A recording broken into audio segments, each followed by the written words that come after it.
Adapun ruang lingkup dalam penyusunan AKPK kali ini adalah masih terbatas untuk teman-teman ataupun para pegawai negeri sipil yang menduduki jabatan-jabatan di instansi Pemprov DKI Jakarta. Ataupun pejabat pengawas yang menangani urusan program anggaran dan juga keuangan. Serta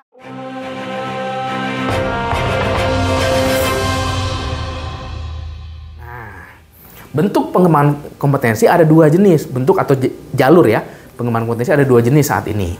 Yang pertama adalah jalur pendidikan, yaitu untuk terkait dengan peningkatan pendidikan Bapak Ibu atau pegawai tersebut. Ya, bisa yang tadinya mungkin SMA, bisa menjadi S1.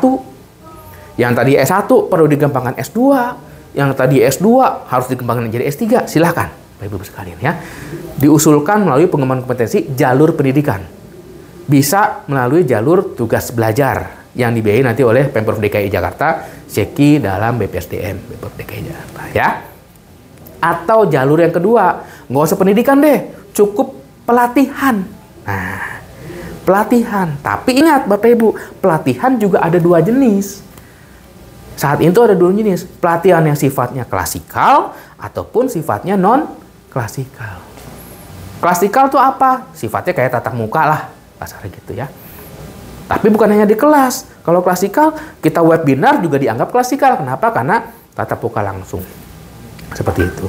Atau yang sifatnya pelatihan non-klasikal. Contohnya apa? Sekarang namanya ada coaching. Coaching, mentoring, ataupun magang, dan lain sebagainya.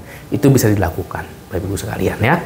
Seperti itu. Biar lebih tahu prakteknya mungkin ya. Itu yang sifatnya non-klasikal. Itu Bapak Ibu bisa usulkan dari tadi kualifikasi kesenjangan kompetensi yang Bapak Ibu telah identifikasikan ya. Nah, selanjutnya setelah Bapak Ibu tahu, Bapak Ibu yang paling penting adalah bagaimana sih cara menyusun AKPK Bapak Ibu sekalian. Ya, itu mungkin pertanyaan besarnya. Nah, dalam menyusun AKPK ada 7 tahapan. Ada 7 cara, bukan 7 cara, 7 tahapan ya Bapak Ibu sekalian. Tahapan pertama adalah Bapak Ibu mengumpulkan data dan informasi yang perlu Bapak Ibu lakukan. Data dan informasi apa? Nah, bisa yang pertama adalah dokumen RPD, dokumen Renstra dari masing-masing perangkat daerah. Lalu ada dokumen SOTK yang isinya dari struktur sampai dengan tugas fungsinya. Lalu tidak lupa ada dokumen standar kompetensi jabatan, dokumen Anjap ABK, dokumen peta jabatan, lalu peraturan perundang-undangan lainnya, serta dokumen lainnya yang mungkin dianggap perlu untuk menyusun analisis kebutuhan perangkat daerah. Itu yang perlu Bapak Ibu siapkan pertama kali. Ya, Bapak Ibu sekalian. Nah, kalau sudah siap, diapain tuh? Nah, langkah kedua atau tahap kedua adalah inventarisasi. Nah, inventarisasi dimulai dari apa? Bapak Ibu nanti untuk menyusun AKPK ada 7 formulir ya. Sebetulnya ada 9, tapi tugas Bapak Ibu sebagai perangkat daerah hanya 7. Yang pertama adalah formulir pegawai, yang dimana itu harus diisi oleh setiap pegawai ya. Jadi harus berurut, mulai dari formulir 1 sampai dengan formulir 7 harus diisi berurut ya. Itu ya, formulir 1 harus diisi oleh masing-masing pegawai. Bapak Ibu sekalian ya. Setelah formulir 1 diisi, formulir 2 diisi oleh siapa? Bukan oleh pegawainya lagi. Tapi formulir 2 diisi oleh siapa? Oleh atasan langsung. Atasan langsung ngisi formulir 2, checklist tuh. Kesenjangan kompetensi yang dimiliki oleh bawahan tadi dihubungkan dengan standar kompetensinya. Kompetensi manajerial dan sosial kultural tadi sesuai dengan Permenpan 38 2017. Lalu kompetensi teknis disesuaikan dengan peraturan-peraturan teknis lainnya atau disesuaikan dengan tusi-tusi yang ada. Bisa. Ya, seperti itu. Silahkan dilakukan inventarisasi sesuai dengan level jabatannya. Ya, Bapak Ibu. Kalau Bapak Ibu sebagai eselon 4 berarti bawahannya adalah level 1, ya, basic. Seperti itu. Atau Bapak Ibu level eselon 3 berarti bawahannya eselon 4 berarti level 2 atau level tadi ya Bapak Ibu sekalian level 2 yaitu level dasar. Level 1 tadi, level 1 adalah paham ya. Level 2 adalah dasar Bapak Ibu sekalian. Nah, itu tahap kedua inventarisasi.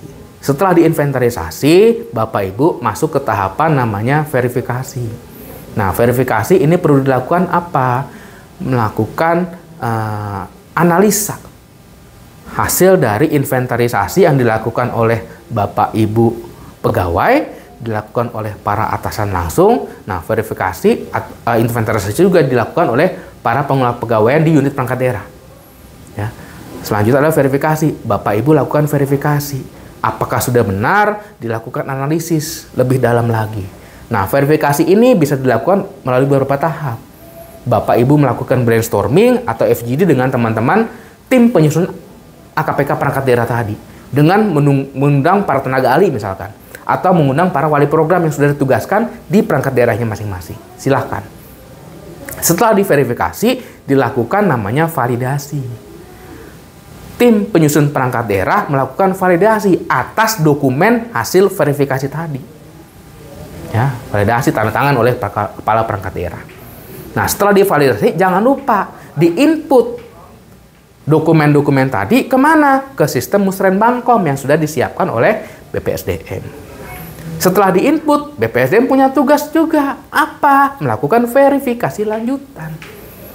Verifikasi lanjutan ini untuk apa? Untuk mencocokkan, memverifikasi ketepatan Bapak Ibu input dengan dokumen verifikasi yang telah disusun sebelumnya. Seperti itu, ya. Setelah dilakukan verifikasi lanjutan oleh BPSDM akan mengadakan namanya one-on-one meeting dengan setiap perangkat daerah, ya.